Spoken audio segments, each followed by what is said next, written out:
대학 청년부 여러분 반갑습니다. 오늘은 구원 설명서 6번째 시간으로 속죄라는 용어에 대해서 배워보려고 합니다.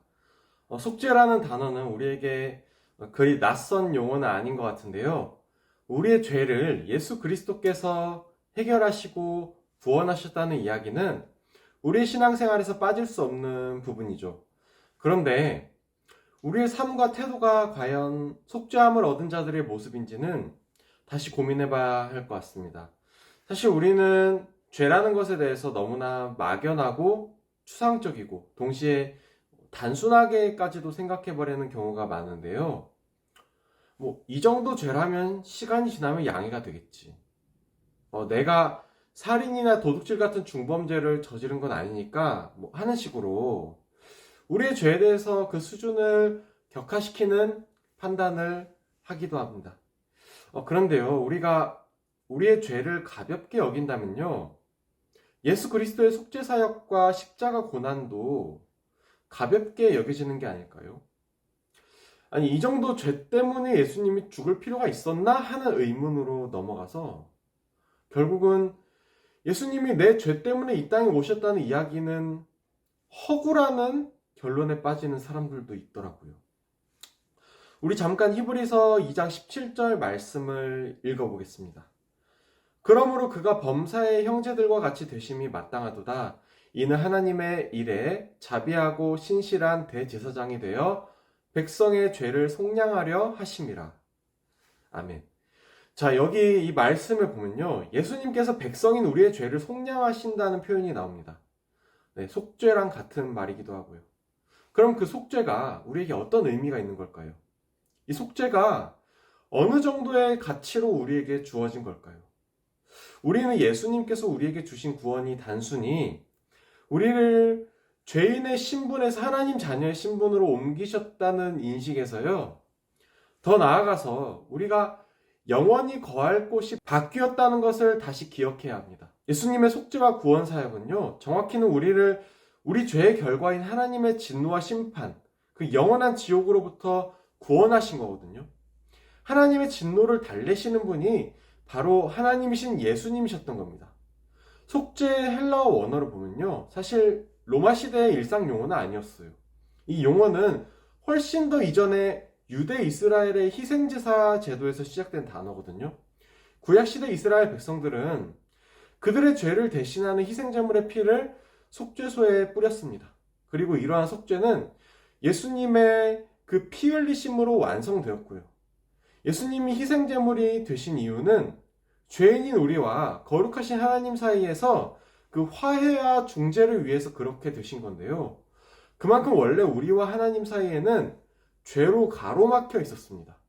그래서 그 죄를 처리하시기 위해서, 더 나아가서는 그 죄에 대한 하나님의 진노를 없애기 위해서 예수님께서 속죄를 위한 화해의 제물이 스스로 되신 거죠. 간혹 이런 오해를 하는 사람이 있어요.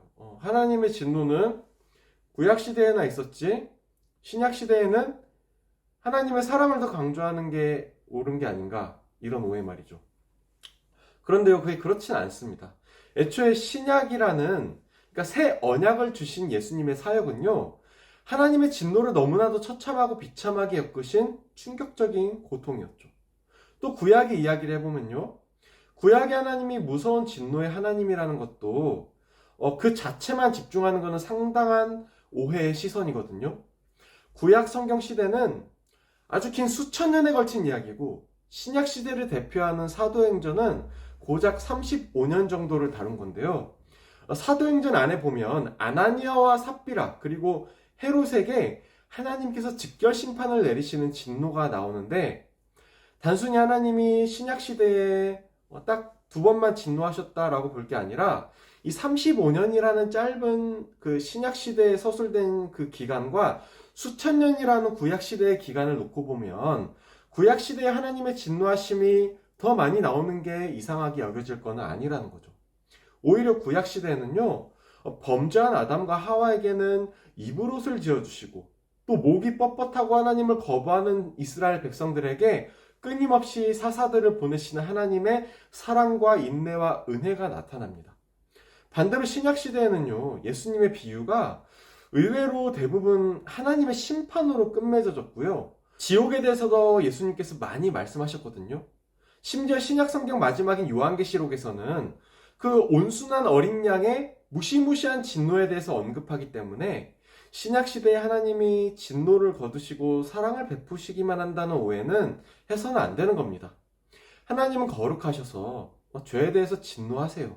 그래서 죄인인 우리는 진노의 형벌이 우리에게 기다리고 있다는 거죠. 정확히는 하나님은 우리를 지옥에 보내셔야 했습니다. 어떤 사람들은 지옥이 없다고 하기도 하고요. 어떤 사람들은 하나님께서 지옥을 피할 길을 여기저기 많이 만들어 놓으셨을 거라고 하기도 하는데요. 그러나 성경은 분명히 지옥에 대해서 슬피 울며 이를 가는 사람들과 또 꺼지지 않는 불에 대한 묘사를 정확히 하고 있습니다.